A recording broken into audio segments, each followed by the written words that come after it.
Korban Perjodohan Part 24. Iqbal menggaruk kepalanya yang tak gatal ketika ditanya seperti itu. Ipa menatap Iqbal. Terlihat wajah lelaki itu memerah karena malu. Hehehehe, kok wajahnya merah kayak pakai blush on? Tawa Ipa pecah. Iqbal semakin salah tingkah. Dia mengacak lembut rambut Ipa. Gadis itu berontak, tapi tak ayal wajahnya menampakkan senyum. Sudah, habiskan makananmu. Terus temani aku ke ruangan, ucap Iqbal. Ipa mengangguk lalu melanjutkan makan. Hanya butuh waktu 15 menit semua makanan yang ada di atas meja tandas. Setelah membayar, Iqbal dan Ipa kembali ke ruangan Dodi. Baru saja mereka keluar dari kantin, Iqbal melihat Dodi sedang berjalan dengan tertatih. Tanpa pikir panjang, Iqbal berlari mengejar Dodi. Mengetahui jika dirinya dikejar, lelaki itu berusaha melarikan diri. Dodi memotong koridor, berlari di taman sekitar rumah sakit, lalu menghilang. Iqbal kehilangan jejak, dadanya naik turun, napasnya ngos-ngosan. Dodinya kemana? Tanya Ipa yang baru saja sampai setelah ketinggalan. Gak tahu kemana, dia kabur, jawab Iqbal.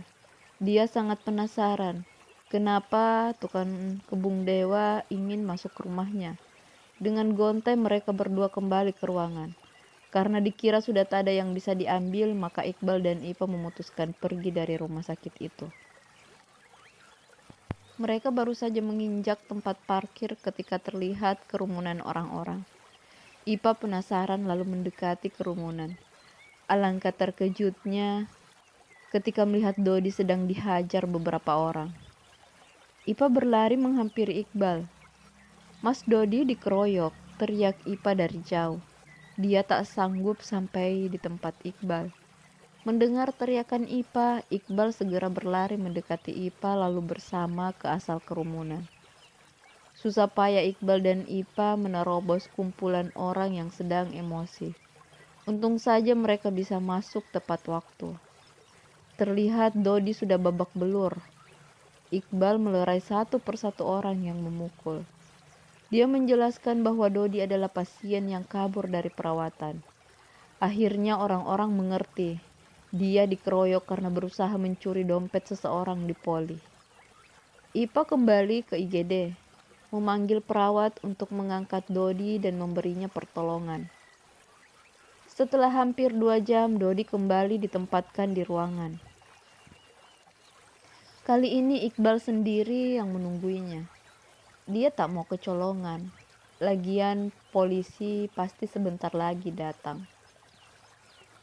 Sudah 3 hari Dodi dirawat. Selama itu pula Iqbal menemaninya. Dia sudah sadar tapi belum sempat ditanya-tanya. Polisi pun tak ingin menginterogasi selama lelaki itu terbaring di rumah sakit, membuat penyelidikan semakin lama. Tiap hari pula Ipa menemani Iqbal. Sepertinya tak perlu diucapkan, mereka berdua saling menyukai. Hari ini dokter mengatakan jika Dodi sudah bisa pulang. Iqbal menghubungi polisi. Mereka akan segera datang. Tepat pukul 2 siang, Dodi diantar langsung ke Polres. Sesampai di sana, dia diinterogasi. Tak butuh waktu lama, Dodi mengaku. Alasan kamu apa ke rumah Pak Iqbal? Tanya seorang polisi. Saya disuruh Pak, jawab Dodi. Siapa? Tanya polisi tersebut. Teman bapak itu, jawab Dodi lagi. Dia menunjuk Iqbal. Siapa? Tak usah bertele-tele, tanya polisi lagi. Airin, jawab Dodi. Jawaban Dodi membuat Iqbal mengernyitkan dahi. Untuk apa Airin menyuruh Dodi menyusup ke rumahnya dan kenapa Dodi mau? Begitupun Ipa terkejut dengan penuturan Dodi. Dia tak menyangka jika semua itu ulah Airin. Dia pikir setelah diusir tak akan membuat ulah lagi. Nyatanya dia tetap saja berulah. Setelah ditanya alasannya, dia mau menuruti Airin. Ternyata karena gadis itu menjebaknya. Dia memberi Dodi obat tidur, lalu memfoto dirinya yang sedang tak berpakaian. Kalau Dodi tak mau mengikutinya, maka mau tak mau dia akan menyebarkan foto tersebut. Belum lagi Airin mengancam akan menghancurkan hubungan Dodi dengan Elis jika dia tak mau membantu Airin. Mau tak mau Dodi menyetujuinya. Saat ditanya apa yang disuruhkan oleh Airin, Dodi menjawab jika dia disuruh untuk melenyapkan Iqbal. Katanya karena Iqbal menolak membantu Airin, sehingga membuat Dewa berpaling dengannya. Infonya dari Dodi juga bahwa Airin akan menyewa orang untuk kembali mencelakai Rose, membuat semuanya terkejut. Mereka tidak menyangka jika gadis itu bisa nekat akan melakukan apapun, apalagi untuk menyakiti orang lain. Ipa tak habis pikir kenapa Airin sangat berambisi kepada Dewa. Setelah melalui interogasi yang panjang, polisi juga menemukan fakta jika perampok yang membuat Dewa harus dirawat di rumah sakit juga adalah ulah Airin. Dodi mengatakan jika orang yang merampok Dewa adalah spesialis begal yang tak segan membunuh korbannya. Mengetahui Dewa selamat membuat Dodi bersyukur. Saat ditanya di mana bisa menemukan Airin, lelaki itu tak bisa menjelaskan. Dia mengatakan jika Airin memberinya perintah lewat telepon. Polisi tak langsung percaya sebelum Dodi dapat menunjukkan bukti percakapannya dengan Airin. Lelaki itu mengatakan jika HP-nya ada di rumah Dewa. Polisi bergerak cepat ke rumah Dewa, mengamankan barang bukti. Sampai di sana Pak Dirman kaget, tak menyangka jika Dodi bisa bekerja sama dengan Airin. Begitupun Elis. Dia kecewa, pujaan hatinya bisa melakukan perbuatan yang sangat memalukan. Tapi setelah diberi penjelasan, Pak Dirman dan yang lainnya dapat mengerti jika otak dari semua kejahatan adalah Airin. Mereka tidak menyangka jika dalam waktu singkat Airin bisa menyusun rencana yang sangat berbahaya. Dodi mengambil HP dan menghubungi Airin.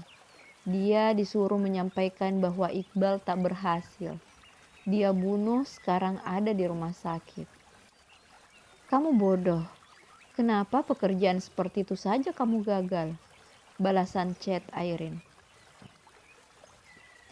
Iqbal bukan orang sembarangan. Kembali Dodi membalas chat Airin. Aku tidak mau tahu. Jika kamu tidak segera memperbaiki kesalahanmu, maka aku pastikan menyebarkan foto kamu.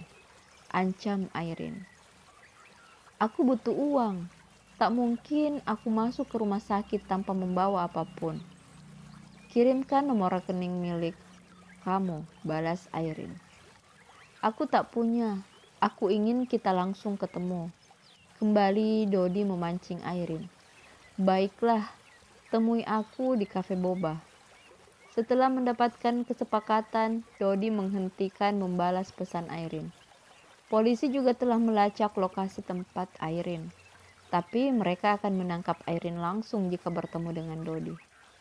Polisi telah mengirim beberapa personil untuk mengamankan lokasi, membuat sebuah skenario penangkapan. Pak Dirman dan yang lain bersikeras untuk ikut dalam aksi tersebut, tapi dicegah oleh polisi. Mereka takut bukannya membantu. Malah mereka akan menggagalkan rencana penangkapan yang akan dilakukan para polisi. Dodi melangkah masuk ke dalam kafe. Dia sengaja datang supaya Airin tak lama menunggu. Namun sampai 3 jam menunggu Airin tak juga kunjung datang. Dodi sudah beberapa kali menelpon tapi tak diangkat oleh Airin. Polisi mulai curiga jika Airin mengetahui kalau dia dijebak. Bahkan bisa jadi Airin mempermainkan Dodi. Mereka segera melacak keberadaan Airin melalui GPS handphone yang dipakainya. Alangkah terkejutnya mereka setelah tahu bahwa posisi Airin sedang berada di rumah Rose. Para polisi segera ke sana karena Rose sendirian. Pak Amir dan istrinya sedang di rumah Pak Dirman. Mereka memberitahu penangkapan Dodi, membuat Pak Amir penasaran. Selama perjalanan mereka menelpon Ros, tapi tak juga diangkat. Polisi bergerak cepat. Ketika sampai di rumah Ros, alangkah terkejutnya mereka ketika melihat warna merah berupa darah berceceran di lantai teras. Ros, Airin tertangkap.